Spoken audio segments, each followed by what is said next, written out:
Bonsoir, bienvenue au club Le Figaro Politique.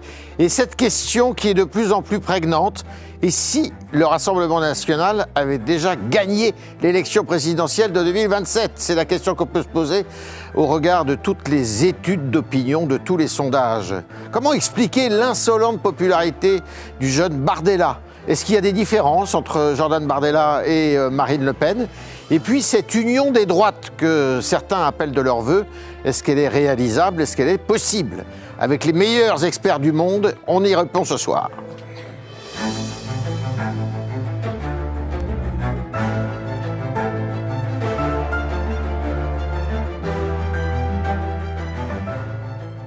Avec Jacques-Olivier Martin, directeur des rédactions du Figaro.fr. Bonsoir. Avec Arthur Berdard, rédacteur en chef au service politique du Figaro, que vous voyez tous les matins, sans exception sur BFM TV, avec Anne Fulda, que vous retrouvez, elle, sur CNews, et que vous retrouvez régulièrement dans les colonnes du Figaro. Et puis, eh bien, aujourd'hui, nous avons l'honneur de recevoir Stéphane Rosès, politologue que vous connaissez tous, et qui vient de signer un article, une longue étude plutôt, sur l'Occident et les défis qui sont posés à l'Occident pour le CEPS.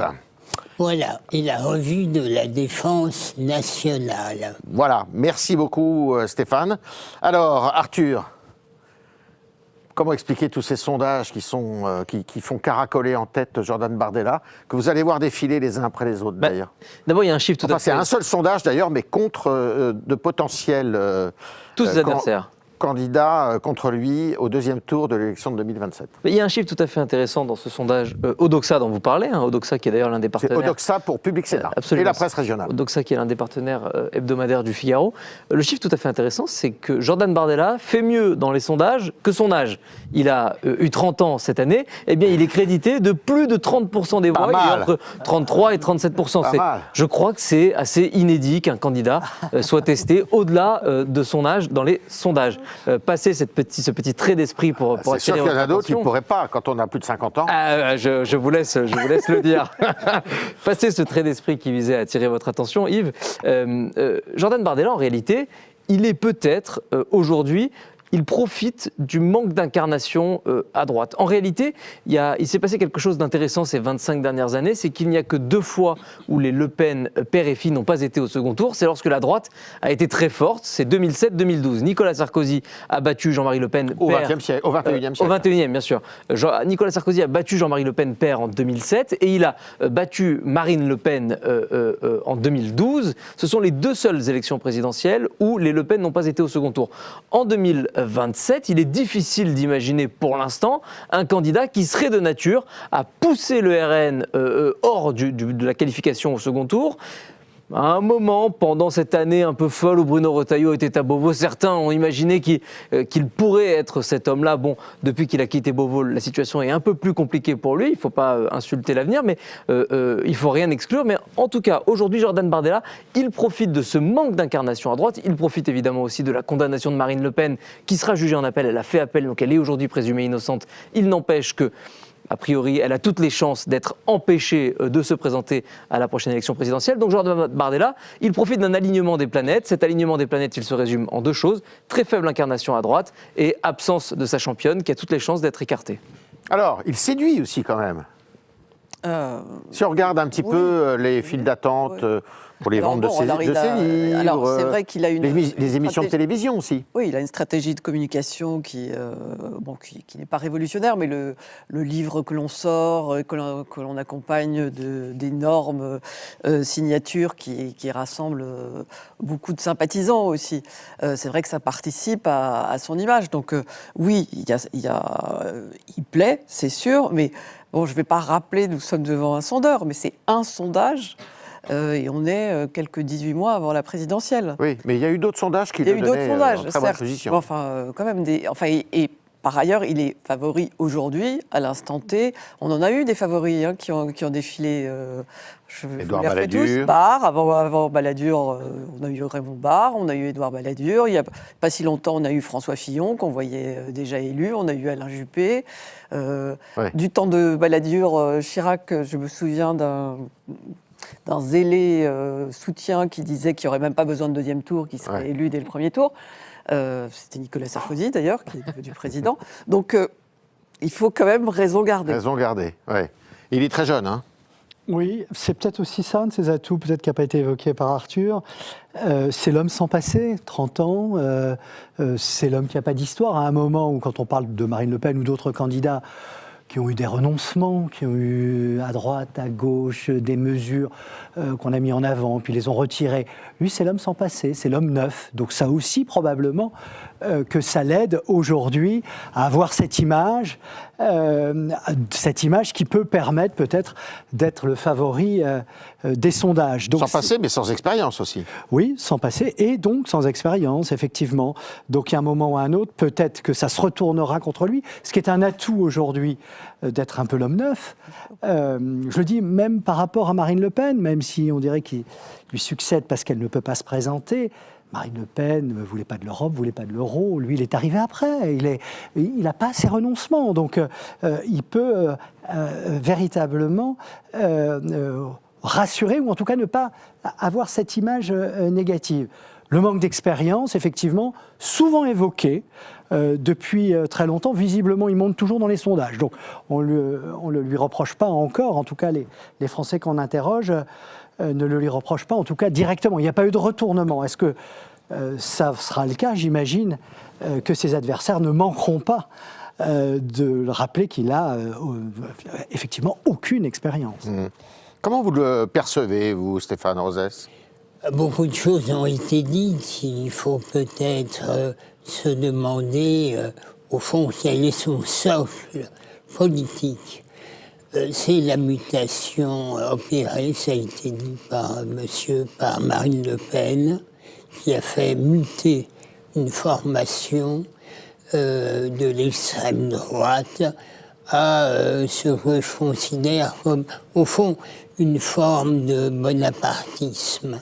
Ah oui. C'est important parce que le moment actuel est un moment de repli des peuples. Les peuples se replient sur la nation et la forme française du repli sur la nation, c'est le bonapartisme quand la nation veut reprendre la main sur l'État.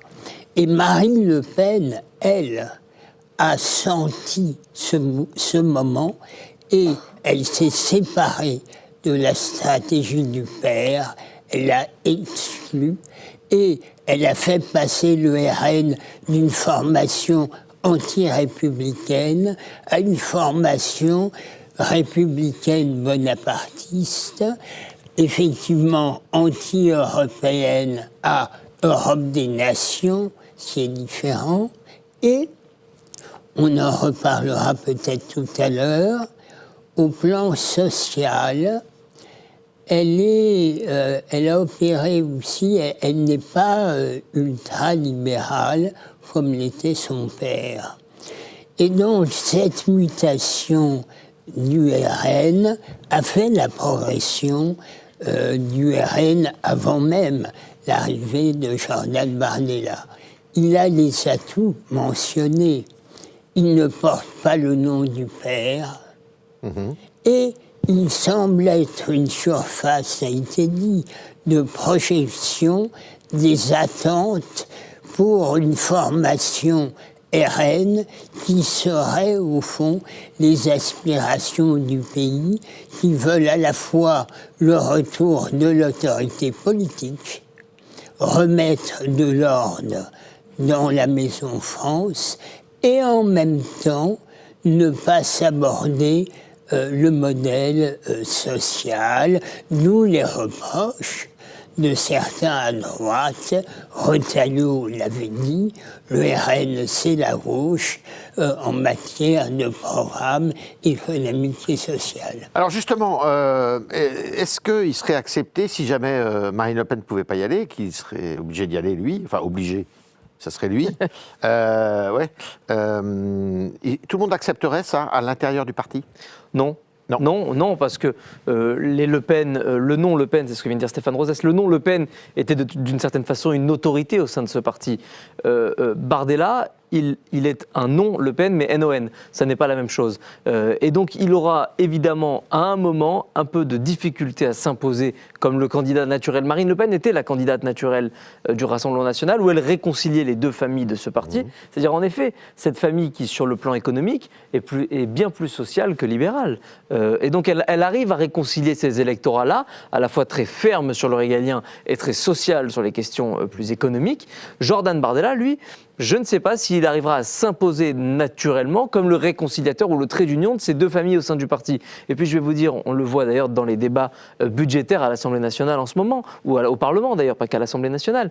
Le Rassemblement national, il a des visages, des incarnations qui portent des lignes assez différentes. Il y a les transfuges de chez Nicolas Dupont-Aignan qui sont plus souverainistes au sein du parti, emmenés notamment par Jean-Philippe Tanguy. Et puis il y en a d'autres qui entendent, espèrent porter une voix plus libérale, notamment en matière de fiscalité, et qui s'opposent donc à l'idée de voter une foultitude de taxes et d'impôts avec la gauche, comme le Rassemblement national l'a fait depuis la rentrée, depuis que les débats budgétaires sont engagés au Parlement. Donc Jordan Bardella, il est le président du Rassemblement national, il a été placé par Marine Le Pen lors de la dernière présidentielle, il a été élu depuis, donc si vous voulez, il y a eu une confirmation de ce poste qu'il avait un petit peu hérité, il a depuis été confirmé par le vote du RN. Maintenant, être le président du RN au service d'une candidate qui a vocation à ratisser plus large, c'est une chose. Être le président du RN qui a vocation à être soi-même le candidat, à en être soi-même le candidat quand celle qui avait cette autorité évidente n'est plus dans le jeu, c'est autre chose. Et Jordan Bardella, il aura évidemment des difficultés à s'imposer, ou en tout cas, il y en aura qui seront réticents à ce qu'il y aille tout seul. Maintenant, est-ce que ça l'en empêchera ? J'en suis pas certain. Oui, Jacques-Olivier ? Oui, moi j'écoute Arthur toujours avec beaucoup d'attention et d'intérêt. Non, je voulais revenir éventuellement sur les différents courants. Moi, j'ai une lecture, alors je ne suis pas un spécialiste de la politique, un peu différente. Moi, j'ai quand même le sentiment qu'une des forces, en tout cas de Jordan Bardella, depuis quelques mois, c'est d'avoir fait monter son soutien qu'il a visiblement pour une certaine forme de libéralisme et de politique de l'offre. Et quand j'analyse avec mes yeux d'observateur l'offre du Rassemblement national, je trouve que c'est extrêmement habile. C'est-à-dire qu'on fait de la politique de l'offre et on veut baisser les impôts quand on parle aux entreprises. On fait de la politique sociale, on veut augmenter les salaires, on veut baisser la TVA sur l'énergie. Quand on veut parler aux Français les plus modestes, et puis on fait les perles à rigueur quand on s'adresse à tout le monde en disant « vous inquiétez pas, en plus de ça, moi, je vais réduire la dépense ». Pour moi, j'ai envie de dire, c'est quand même une stratégie de satisfaction générale. Qui peut être contre tout ça ? Ce que vous Je venez pense qu'on d'écrire, parle à ce tout n'est le pas ce qui se monde. passe à l'Assemblée nationale. Le Rassemblement national ne vote pas pour baisser les impôts au Parlement. Ah non, il les a augmentés, je suis d'accord. Il y a eu la fameuse taxe sur les multinationales. Mais notamment. celle-là parmi d'autres. Dans le contre-budget du Rassemblement national, ils le disent. C'est tout le problème. Il y a le contre-budget, il y a les votes. C'est tout le problème avec le Rassemblement national et les questions économiques, c'est qu'il y a plusieurs familles que Marine Le Pen arrive pour l'instant à réconcilier, à tenir ensemble. Je ne suis pas certain, mais peut-être que l'avenir me donnera tort, que Jordan Bardella y arrivera. Je prends la question des retraites, tenez, puisqu'on rentre dans ce débat, sur la question de la réforme des retraites. Jordan Bardella, il explique la position officielle du RN, c'est pour l'abrogation. Donc si vous voulez, la suspension, c'est même pas assez pour eux. Bon, j'ai connu plus libéral ou plus par la rigueur que ça, mais passons. La position officielle du RN, c'est l'abrogation. En tout cas, c'est la position de la candidate Le Pen. Lorsque vous en discutez avec Jordan Bardella, ce qu'il vous explique, c'est que en réalité, la question des retraites, c'est un sujet de présidentiel et que donc aujourd'hui, il vaut mieux concentrer les efforts sur d'autres sujets plutôt que sur celui-là. Vous voyez bien que c'est une façon déjà de préparer le terrain au fait que s'il devait être appelé à devenir le candidat du Rassemblement national, il aurait peut-être un programme un petit peu différent de celui qui a été porté en 2022. Plus on va se rapprocher de l'élection, probablement plus il sera pragmatique, c'est-à-dire il dit aussi ça dépendra des finances publiques. Maintenant, pour tous les sujets, je propose beaucoup, mais bon, je verrai en fonction des finances publiques. Oui, plus on va se rapprocher, plus il y aura ce pragmatisme, une fois de plus. Je pense que c'est un homme pragmatique où il va se dire, il pourra se projeter, si un jour je suis aux commandes, il va falloir quand même que je gère la France. Et ça, c'est complexe. Alors, il y a une question qu'on ne s'est jamais posée, Anne Fulda. Voilà. Ou presque. Si elle est condamnée à l'année prochaine, mais qu'elle n'est pas déclarée inéligible, qu'est-ce qui se passe ? Vous pensez que... Écoutez, elle s'est toujours montrée comme extrêmement légitimiste. Ouais. Donc, ça serait un coup de poker. Enfin, oui, c'est au-delà du coup de poker, de dire j'y vais quand même. C'est quand même, ça me semble difficile à Et envisager. si elle n'est pas condamnée du tout? Ah bah, s'il n'est pas condamné du tout. Elle est obligée de se retirer. Bah non, si elle n'est pas Lui condamné. était obligé de se Ah, retirer. lui, oui, bien sûr. Bah oui.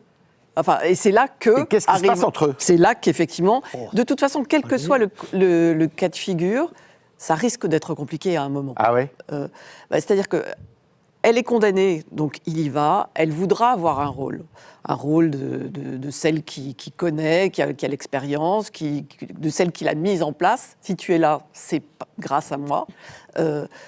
Et à un moment, probablement comme du temps de Chirac-Balladur, ça va l'énerver, Bardella. C'est à peu près écrit. Donc ça, c'est compliqué.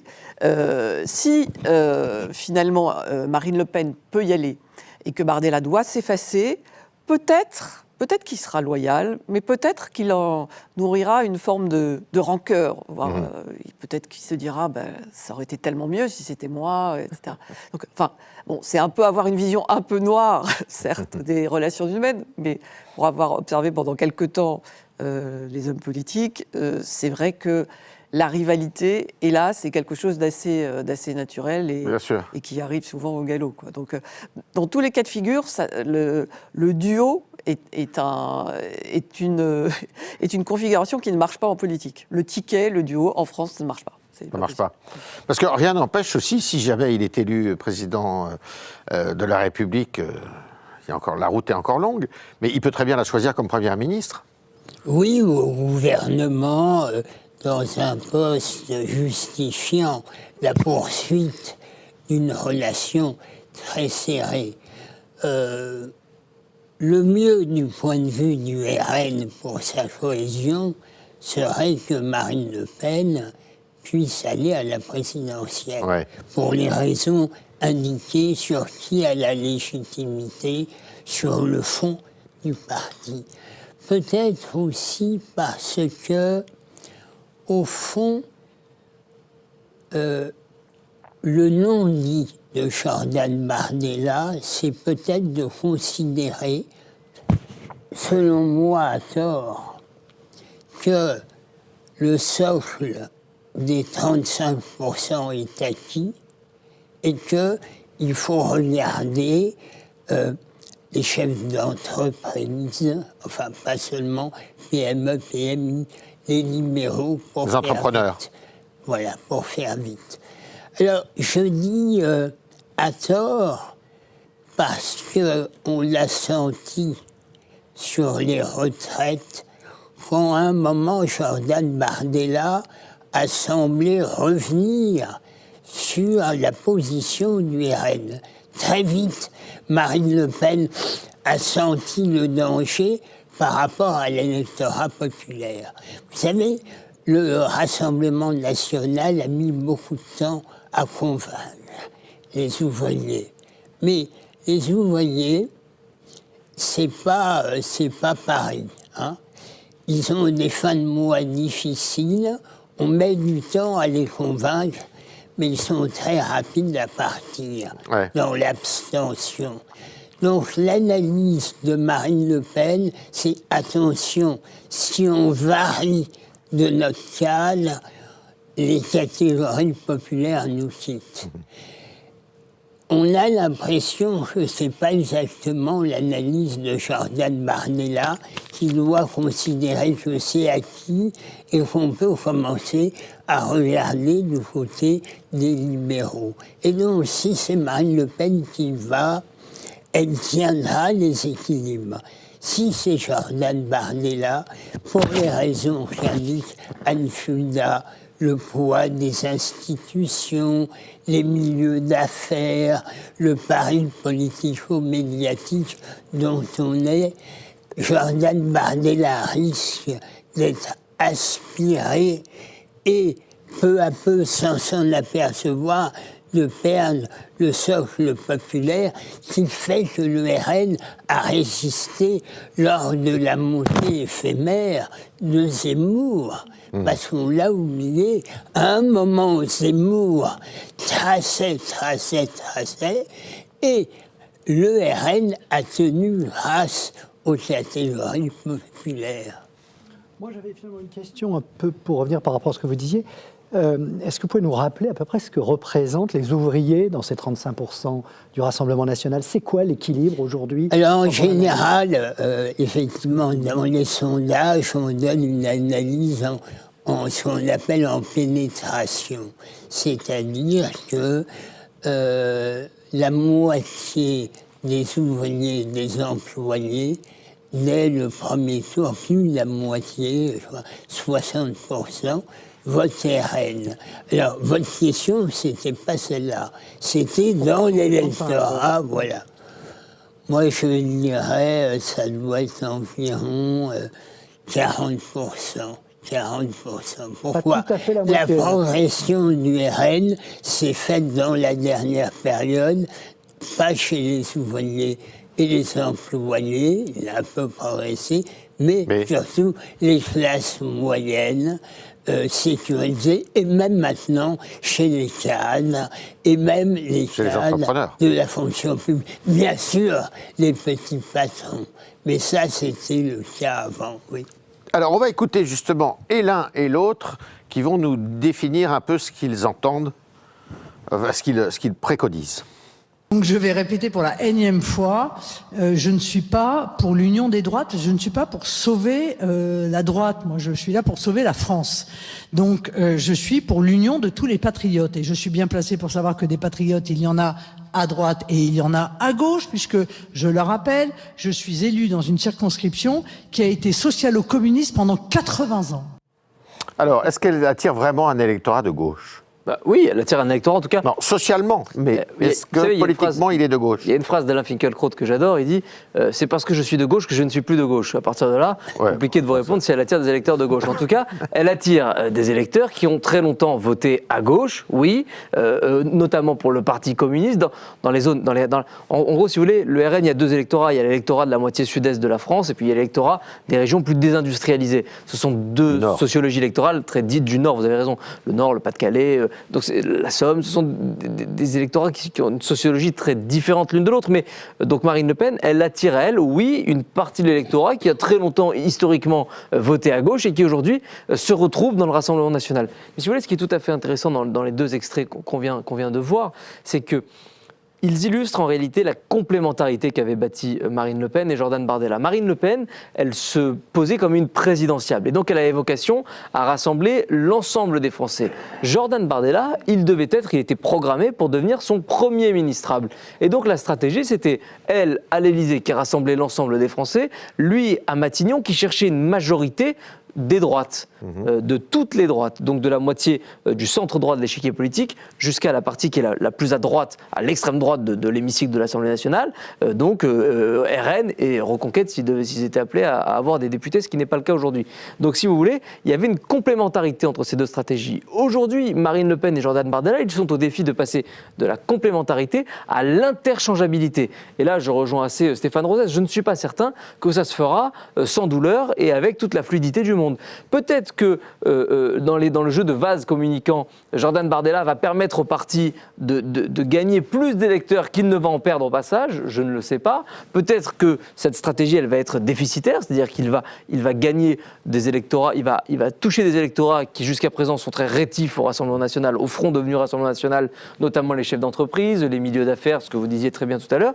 Je ne sais pas, dans le jeu de vase communicant, qu'est-ce qu'il en restera à la fin. En revanche, il est certain que cette interchangeabilité, aujourd'hui, à l'heure où l'on se parle, elle n'est pas acquise.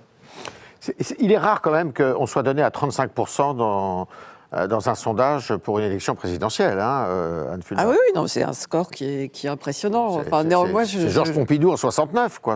Oui, sauf que là, on est en 2025 et c'est en 2027. Donc je réitère mes préventions, même si effectivement, c'est un très beau score et on voit bien qu'il est sur une trajectoire ascendante et positive, c'est évident. Mais la campagne présidentielle n'a pas démarré, ça change tout. D'abord, on ne connaît pas les noms des candidats, des autres candidats. Ça n'a rien à voir. Donc évidemment qu'il est sur une pente ascendante et évidemment que les idées du Rassemblement national et le Rassemblement national ont le vent en poupe néanmoins, il peut se passer plein de choses. Notamment, je voudrais préciser, Jordan Bardella, il a déjà été donné très largement en tête d'une campagne, il a déjà été gagnant, et puis il l'a déjà perdu. Cette campagne, ça a été celle des législatives après la dissolution. Jordan Bardella, il avait sensiblement, à l'époque, nous faisions un rolling, ce qu'on appelle un rolling en bon français, c'est-à-dire un sondage roulant quotidien. Dans tous les sondages que le Figaro a publiés du jour de la dissolution jusqu'aux élections législatives, Jordan Bardella, il avait ce socle de 35-37% des voix. Et puis, ce que disait Anne Fulda, des éléments qu'on ne peut pas prévoir, que les sondages, si bons soient-ils, et ceux de l'IFOP l'été, ne peuvent pas prévoir, c'est une mauvaise campagne. Par exemple, souvenez-vous de cette polémique sur les binationaux. Il y avait des cadres au Rassemblement national qui nous ont expliqué soit qu'ils voulaient supprimer la binationalité, soit qu'ils voulaient exclure de certains postes de la haute fonction publique, certains binationaux. Bon, cette proposition n'avait ni queue ni tête, d'ailleurs elle n'était pas dans le programme du candidat Bardella, il n'empêche qu'elle l'a affaibli. Et puis il y a eu quelque chose qu'on n'a pas su mesurer à l'époque et dont on ne sait pas s'il pourra se produire à nouveau à l'avenir, c'est le Front républicain. Donc Anne Fulda a raison de dire que le sondage à l'instant T, quand on est à 1 an et demi d'une élection, il est soumis à plusieurs aléas qu'on ne peut évidemment pas mesurer aujourd'hui, et il l'est tellement d'ailleurs qu'en 30 jours la dernière fois, ils ont été démentis. Bon, en 30 jours, là je crois qu'un an et demi, moi je suis pas très fort en maths, mais c'est 365 plus la moitié, on est à 500 jours à peu près, quoi. J'ajouterais juste quelque chose par rapport aux extraits que vous avez passés qui montrent la différence par rapport à la droite classique et à l'union des droites qu'ont et Marine Le Pen et Jordan Bardella, c'est que Bardella n'a jamais caché, par exemple, une forme d'admiration pour Nicolas Sarkozy, pour son parcours. Oui. Il l'a même rencontré. C'est même son modèle aujourd'hui. Voilà, il l'a rencontré, il l'a cité en modèle. Jamais Marine Le Pen n'aurait cité de sa vie quelqu'un comme qui pour lui, c'est les Républicains. Et voilà. Donc c'est aussi une différence que comme les elle gens par doivent rapport à De percevoir. Gaulle et son père. Oui, c'est Jamais son père n'aurait parlé de De Gaulle. jamais, ça, c'est sûr. Sauf pour avoir de mauvais projets à son endroit. Ils se sont construits contre, oui, effectivement. C'est vrai que c'est quand même assez étonnant comme évolution. Hein. L'évolution, au fond, dans la vie politique, il y a deux personnalités qui ont une vraie stratégie parce qu'ils l'ont éprouvé. Et c'est eux qui l'ont fait varier. Mélenchon rompt avec La République lors de l'avant-dernière présidentielle pour aller vers le communautarisme. Marine Le Pen, elle sait ce qu'elle fait en rompant avec son père. Et donc, elle préparait ce que vous avez indiqué. Et arrive le procès. Et là, effectivement, l'enjeu va être pour eux, du point de vue du RN, d'arriver à tenir les équilibres entre un socle populaire, qui est l'essentiel du RN, et les terres de conquête. Et effectivement, Jordan Bardella, lui, n'a pas connu ces épreuves. Il arrive comme un dauphin, très talentueux, qui va vite, qui comprend vite, mais il n'a pas psychologiquement mené les batailles avec une vision de la France, son histoire, l'Europe, l'articulation, question sociale, nationale, la nation française, l'Europe des nations. Parce que Marine Le Pen, elle, au fond, quand elle dit Europe des nations, quand elle dit préférence nationale, elle dit que les efforts des Français, c'est pas un jeu à somme nulle. Elle pense, à tort ou à raison, qu'elle peut avoir du Hamoun en réorientant politiquement l'Union européenne vers une Europe des nations et en faisant la préférence nationale. C'est beaucoup moins dans le champ de vision de Bardella, qui est plus, je dirais, traditionnel. C'est ça qui est intéressant aussi, c'est que dans le jeu géopolitique actuel, et avec les défis qu'il y a sur la scène internationale, soit on confie le pays, si c'est le cas, à Marine Le Pen, c'est-à-dire un parti qui était plutôt replié sur lui-même, mais qui s'est quand même un peu ouvert, soit à, j'ai envie de dire, à un gamin qui sera face à Poutine, face à Trump, face à Moody et à tous les tous les interlocuteurs qu'il y a sur la place internationale. Oui. Axi. Bon, quand vous faisiez cette réflexion, je pensais à Macron il y a 10 ans. Ouais. Macron, il y a 10 ans, il avait quoi, 37 ans 30... Ouais, ouais. Il a été élu à 39. 39 ans. C'est plus... Ministre à 37, élu à 39. On a pensé aussi qu'il allait se faire manger dans ce monde de fauves. Je ne dis pas qu'il a forcément réussi, mais en tout cas, au début, il a réussi à survivre face à ces dirigeants qui étaient peut-être un peu moins polarisés qu'aujourd'hui, hein, soyons clairs. Et le monde n'était absolument pas le même. Il est beaucoup plus conflictuel. Il y a cette guerre aux portes de l'Europe. Donc c'est vrai que c'est devenu très très complexe. Moi, je pense qu'effectivement, ça serait un handicap, mais on peut apprendre. Je pense un nouveau président, quel qu'il soit, je repense à François Hollande qui disait « Moi, je vais aller en train à Bruxelles, vous allez voir ce que vous allez voir, je vais tout changer ». Bon, après 6 mois, il a compris qu'il fallait qu'il prenne l'avion. Il a ruiné une grande partie de l'image de la France, mais enfin, il a fini par apprendre. Voilà, il y a une petite différence, si je peux me permettre, sociologique. C'est-à-dire qu'Emmanuel Macron, certes, il était jeune, mais il était énarque. Ouais. Comme la plupart des présidents de la République, de la 5e. Alors, il y a des énarques et des avocats, en gros. Ouais. Jordan Bardella n'est ni l'un ni l'autre. Et l'air de rien, ce n'est pas dit de façon comme ça claire, mais ça joue.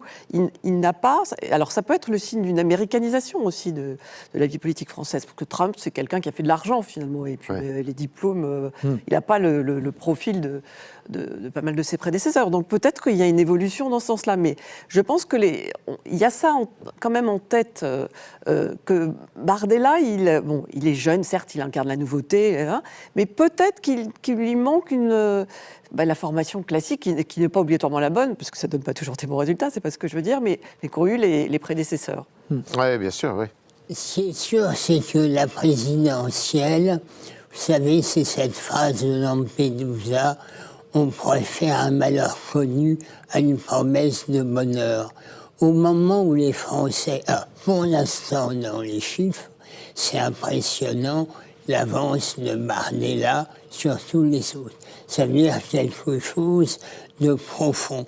Et je pense que c'est plus le Front républicain qui fonctionnera contre le RN. Éventuellement, est-ce que le RN a le programme, les équipes, l'expérience pour répondre aux défis.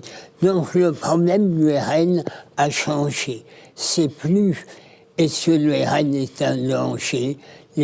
Le danger pour les Français, c'est LFI, clairement.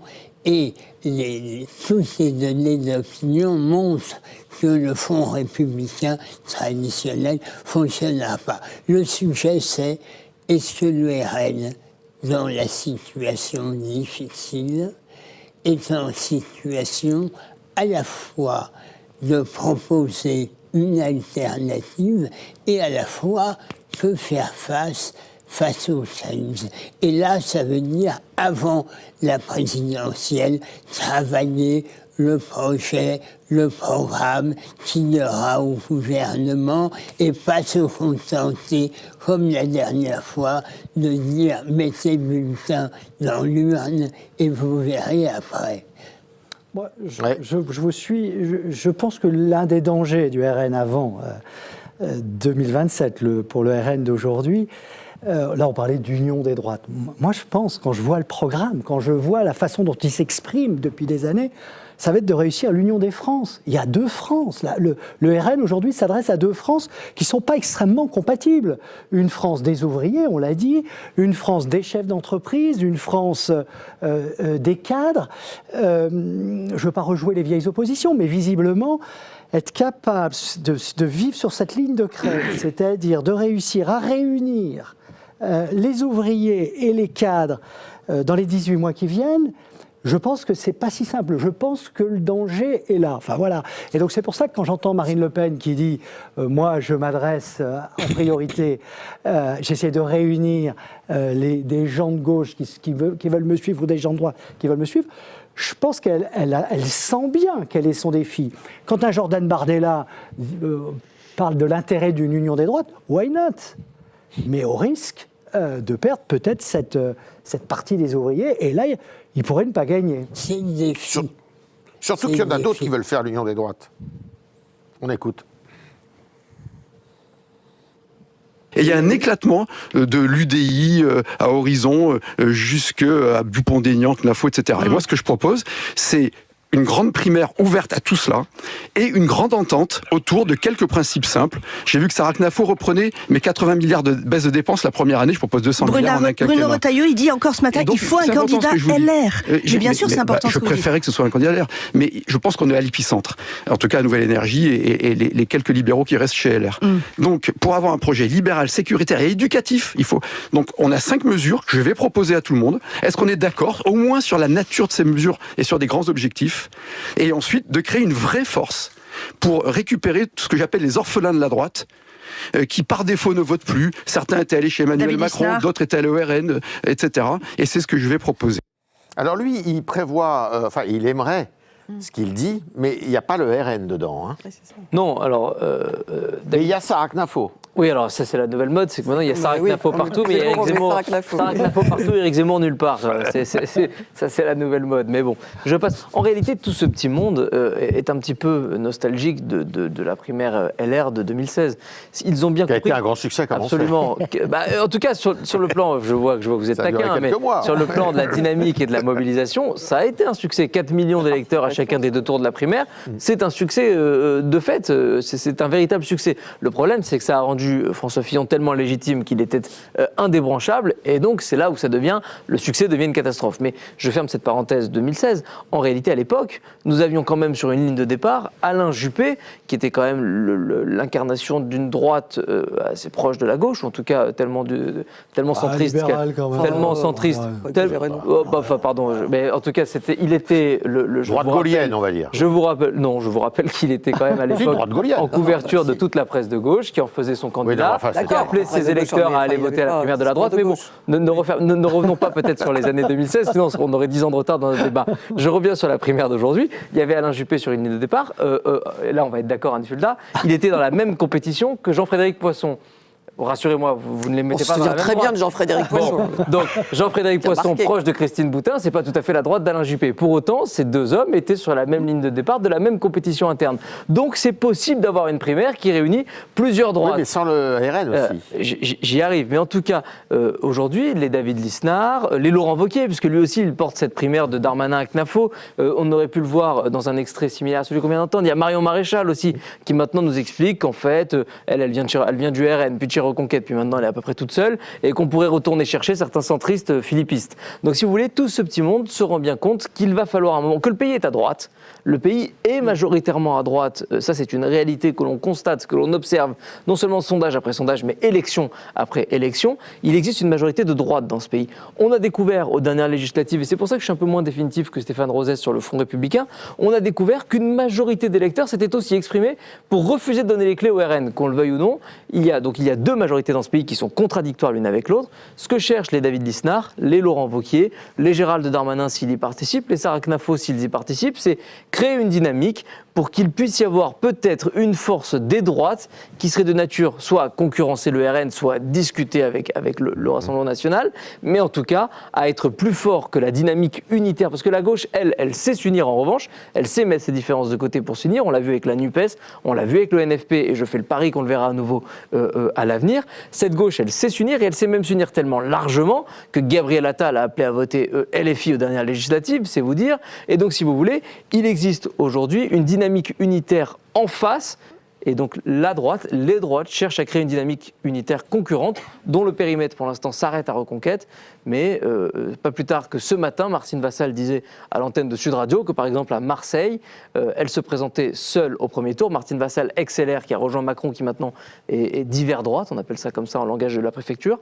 Donc, mais qu'au second tour, elle pourrait peut-être discuter avec Franck Alizio, le candidat du RN. Donc vous voyez que les lignes bougent à droite. Moi j'ajouterais vraiment juste un élément où je ne partage pas ce que vient de dire Arthur Perdas, c'est que effectivement, on pouvait faire un front républicain avec LFI il y a encore quelques mois. Je pense qu'avec ce qui s'est passé ces derniers mois, je pense que je vois mal Édouard Philippe ou Gabriel Attal préférer, en tout cas se positionner en faveur de LFI. C'est purement personnel. J'aurais dit la même chose avant les législatives et ils sont plein de surprises. Non, mais j'ai ce sentiment que ça, c'est vraiment, c'est l'ennemi. LFI plus que... Et j'ai presque envie de dire, c'est aussi peut-être qui peut pousser à la réflexion sur, quelque part, l'union des droites. C'est tout contre, aujourd'hui, LFI. C'est peut-être de façon un peu...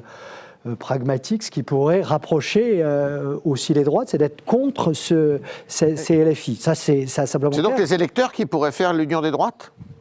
De toute façon, c'est toujours... Contre la gauche, quoi. C'est toujours les électeurs, c'est toujours le peuple qui, par le bas, au travers de ses expériences, fait les variations des débats intellectuels, idéologiques et politiques. C'est pas, il n'y a pas de lepénisation des esprits. Non, c'est l'inverse. C'est Marine Le Pen qui a été en situation d'être la première à prendre le virage national et social qui était la ligne de pente des Français. Donc nous, on a tendance à penser que le haut fait le bas. Non. C'est l'inverse. Ce sont les Français. Que dit Marine Le Pen ? Elle dit la vérité. Elle dit, moi, Alain Beaumont, voilà ce que disent les souvenirs. Ouais. Et quand on discute avec elle, elle revient sans cesse à ce que lui disent les souvenirs. Alain Beaumont, sous-entendu l'analyste sondeur que vous êtes, monsieur Rosès. Moi, j'ai mon capteur, et d'un certain point de vue, elle a raison. Chirac, pour qui je travaillais, en 94-95, tout Paris avait basculé Balladur. C'est son intuition qui l'a fait aller vers la fracture sociale. C'est parce qu'il n'était plus rien à Paris qu'il s'est dit, mais comment puis-je revenir ? Non, c'est le peuple, le bas, qui fait l'humeur. Nous, on a tendance, puisqu'on est en haut, à penser l'inverse. Mais l'ancrage, c'est l'essentiel. Emmanuel Macron, s'il s'est tellement éloigné du pays, c'est qu'il n'a aucune forme d'ancrage, ni territorial, ni familial, ni politique. Il connaît la France intellectuellement, parce qu'il est très cultivé, il est très intelligent, mais il n'est pas enraciné. Il la sent pas. Il ne la sent pas. Il la comprend par le cerveau et pas par l'expérience, l'incarnation. Et la force de Marine Le Pen, c'est ça. Il faut que Bardella se réancre, pas seulement au Parlement européen et sur les plateaux de télé, mais effectivement à le contact du pays. Oui. Alors, Arthur disait très justement qu'on parle de Sarah Knafo, mais Éric Zemmour, alors, en 2027, ça sera Zemmour ou Knafo ? Écoutez, il faut leur demander, j'en sais rien. Visiblement, pour l'instant, c'est Éric Zemmour. Mais par rapport à ce qu'on disait sur l'alliance des droites, ce qui est intéressant, c'est, si c'est Marine Le Pen, elle a toujours dit que le Rassemblement national, c'est pas la droite. Ouais. Elle a cette ligne-là. Donc, une alliance des droites, d'ailleurs, c'est ce qu'elle dit, qu'elle y serait opposée, mais notamment pour cette raison. Et d'un autre côté, il reste au LR, même s'il ne reste pas grand-chose du LR, des personnes pour qui le RN, c'est l'extrême droite, et qui sont encore, Xavier Bertrand, qui sont encore garants du fameux Jean-François Copé, du cordon sanitaire qu'avait mis en place Jacques Chirac, après avoir à une époque aussi permis des rapprochements, notamment à Dreux en 83. Mais après, il a été très constant dans l'opposition au Rassemblement national. Donc il y aura aussi cette difficulté-là. C'est quoi la droite, y compris côté Rassemblement national et côté LR. Bien sûr, bien sûr. Alors, c'est l'heure d'une petite tradition qui est celle des coups de griffe et des coups de cœur. On commence avec vous, Arthur Berda ? Allons-y, vous voulez le coup de cœur ou le coup de griffe d'abord ? Non, on commence toujours par le salé. Alors, mon coup de griffe, il va au complément d'enquête de France 2 qui a été diffusé jeudi soir. Alors, il va à l'ensemble de l'œuvre de complément d'enquête, mais il va notamment à une phrase en particulier dans cette émission que j'ai regardée avec attention. C'est lorsqu'on nous explique qu'il n'existe en réalité aucun lien entre délinquance et immigration. Et c'est la science qui le dit. Ça, c'était une citation, c'est la science qui le dit. Ouais. Et donc, on se sert, pour invoquer la science, d'un rapport d'un organisme que je ne connaissais pas, dont France 2 nous dit, et ils ont sans doute raison, qu'il est adossé au gouvernement. Ce qui est très étonnant et ce qui fait que c'est mon coup de griffe, c'est qu'en réalité, moi, quand je parle du gouvernement, j'entends le ministère de l'Intérieur et le ministère de la Justice qui, eux, documentent ce lien entre immigration et insécurité.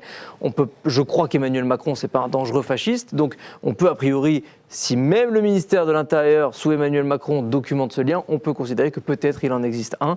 Et notamment, comment est-ce que Beauvau le documente, et je termine là-dessus, c'est qu'il y a une surreprésentation des personnalités, des personnes de nationalité étrangère dans les actes de délinquance qui sont commis, notamment dans les grandes métropoles. Voilà ce que dit Beauvau. Et donc je crois qu'on peut considérer que ce lien existe et que c'est non pas la science, mais les chiffres qui le disent.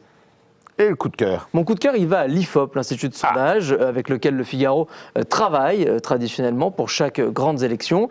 Frédéric Dabi, François Cros, qui était sur ce plateau du Club ID la semaine dernière. Ils font l'objet d'une cabale ignominieuse de la part de la France Insoumise. L'IFOP, c'est un institut qui travaille sérieusement, qui fait un travail de qualité, rigoureux, qui en a fait un notamment sur la question du rapport des musulmans à l'islam en France la semaine dernière. Et depuis, ils font l'objet de cette cabale des Insoumis qui les attaque en justice. Donc l'affaire est portée maintenant devant les tribunaux. Et je voulais juste avoir ce mot amical pour Frédéric Dabi, François Cros et toute l'équipe de l'IFOP qui font un travail très sérieux et avec lequel j'espère que le Figaro continuera à travailler. Je confirme. Jacques Olivier. Alors moi, mon coup de griffe et mon coup de cœur vont à la même personne. Ça va à Emmanuel Macron, finalement. En même temps. En même temps. Allez. Non, c'est le chaud et le froid, ou le froid et le chaud. Mon coup de griffe, c'est ces chiffres qui sont sortis en fin de semaine dernière sur l'augmentation du nombre de fonctionnaires. Ah oui.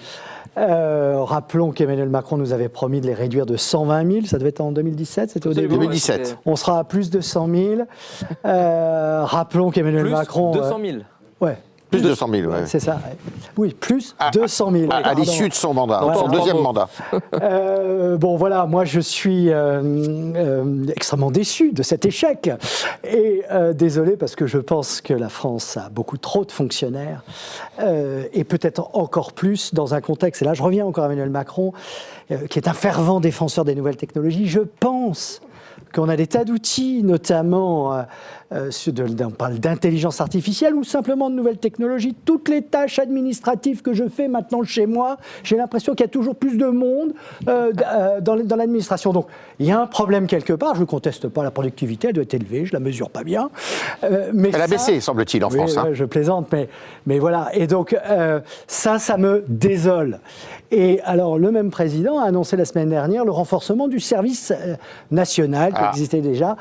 Moi, tout ce qui peut, je vais être rapide, favoriser l'intérêt général dans une société de plus en plus individualisée me va. Et je pense que le service national volontaire, c'est l'envie de certains jeunes de se mobiliser vers les armées ou autres.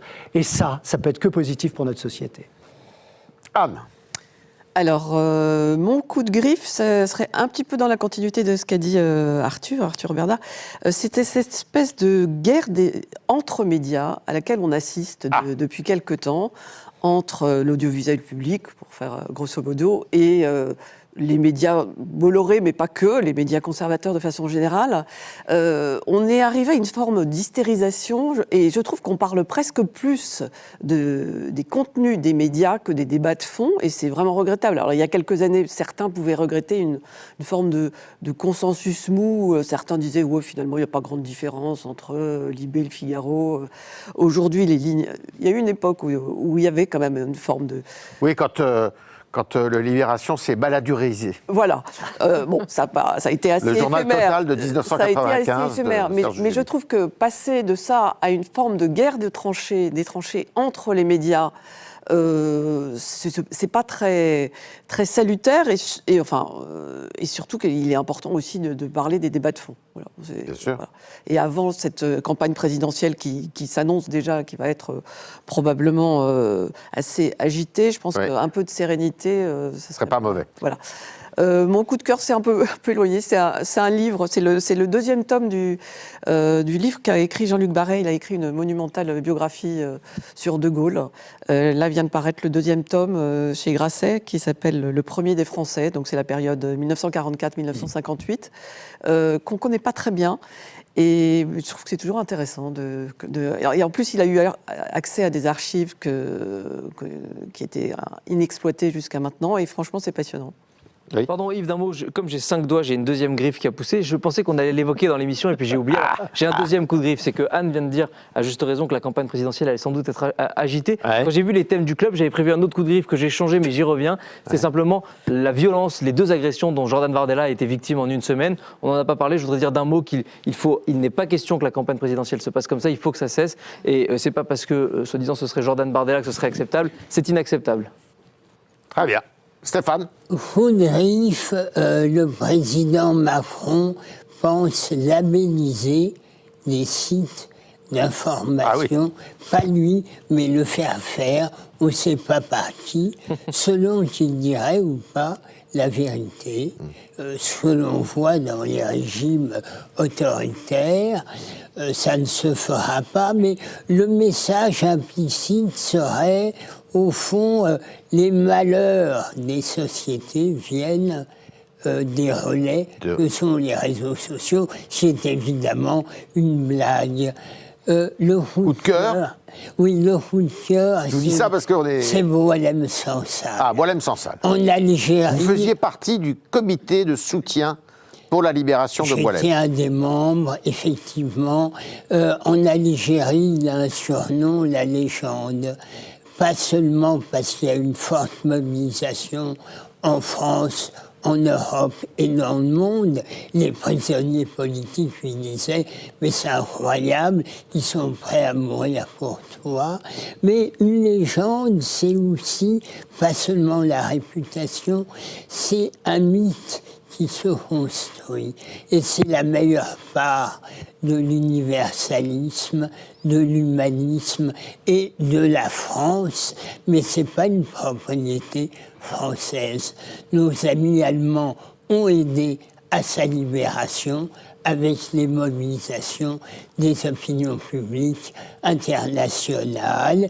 Il a dit qu'il voulait poursuivre son combat et il sera suivi sans doute. Et on attend la décision de la Cour d'appel d'Alger de Tizi Ouzou, pardon, pour Christophe Glaise, qui est le journaliste qui est aujourd'hui embastillé depuis quelques mois en Algérie. Merci à vous 4, merci de vos interventions, de vos éclairages. Et moi, je vous dis à la semaine prochaine. On sera probablement à la veille de décisions importantes sur le budget de la France. Merci à vous, bonne soirée, bonne nuit, à la semaine prochaine.